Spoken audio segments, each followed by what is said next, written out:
Pessoal, vamos a mais uma aula de química e nessa aula iremos estudar especificamente o átomo de carbono, tá?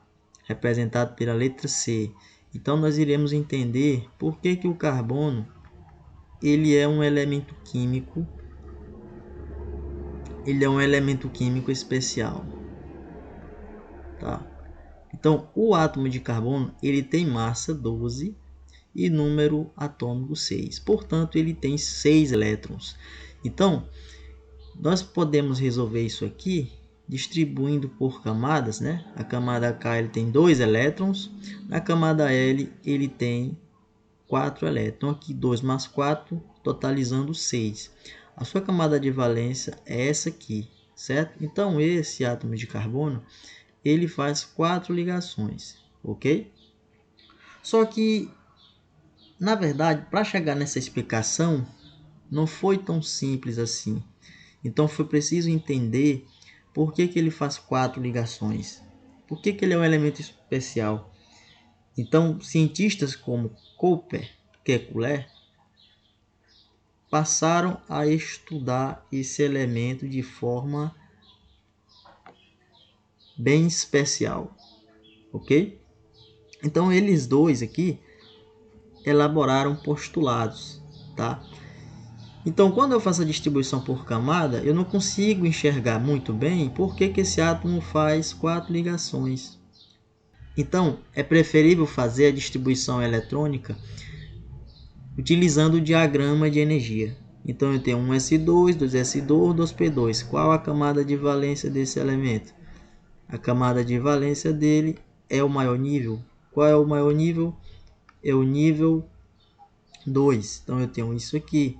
Então, eu vou distribuir esses elétrons nos orbitais. Então, eu tenho orbitais do tipo S e orbitais do tipo P. Então, eu tenho S, aqui eu tenho Px, Py e Pz. Então, quantos elétrons eu tenho no subnível S? Está aqui, ó. Tenho 2. Então, eu vou colocar um spin para cima e um para baixo.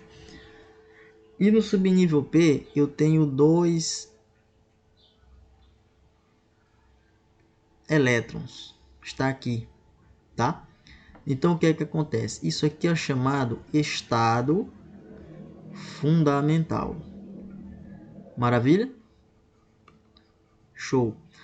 Então, esse estado aqui, nessa situação, ou nessa condição, a quantidade de ligações que o elemento químico faz é a quantidade de elétrons que ele tem desemparelhado. Portanto, esse átomo de carbono, ele somente faria 2 ligações. Ok? E na prática, na real, ele faz 4 ligações. Então, como explicar isso? Então, a forma como nós explicamos essa situação é o seguinte. O átomo de carbono, ele, nesse estado fundamental, ele só pode fazer 2 ligações. Então, esse átomo de carbono, na teoria, ele só pode fazer 2 ligações, ok?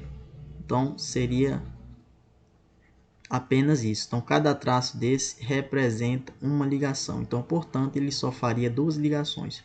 Só que na prática ou na realidade, ele faz 4 ligações. Então, como nós podemos explicar isso? Acontece o seguinte, pessoal. Esse átomo, ele recebe uma coisa que nós chamamos de energia externa, tá?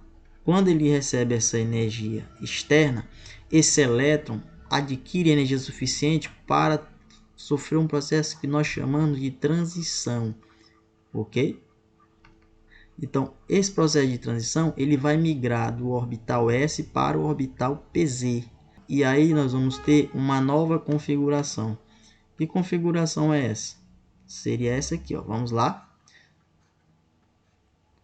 Então, aqui eu tenho o orbital S, Px, porque o orbital P são 3 orbitais, Px, Py e Pz.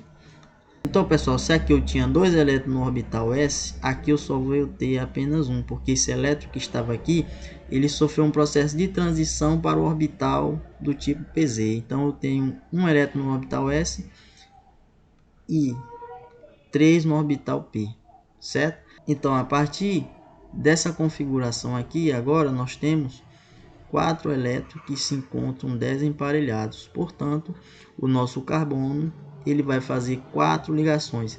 Cada elétron desemparelhado aqui corresponde a uma ligação química. Então, nós temos as nossas 4 ligações aí. Então, nesse caso, a nossa hibridização ela é do tipo sp3. Nas próximas aulas eu irei explicar por que às vezes nós temos carbono do tipo sp2, por que nós temos carbono do tipo sp, certo? Isso tem relação com os orbitais. Essas relações é que formam as ligações químicas, tá? Ok? Então nós teremos aí o carbono sp3. Então, pessoal, nessa configuração aqui, não é que nós chamamos de estado fundamental. Aí nós passamos a chamar isso aqui de estado excitado. Ok? Então, na prática, o nosso carbono que faz 4 ligações, ele é um átomo que está no seu estado excitado. Ok?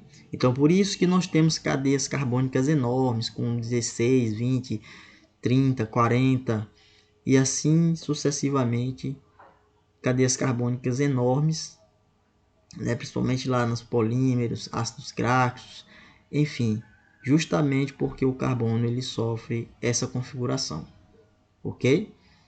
Então, pessoal, assine o canal, compartilhe o vídeo e nas próximas aulas nós iremos ver mais sobre esse átomo de carbono.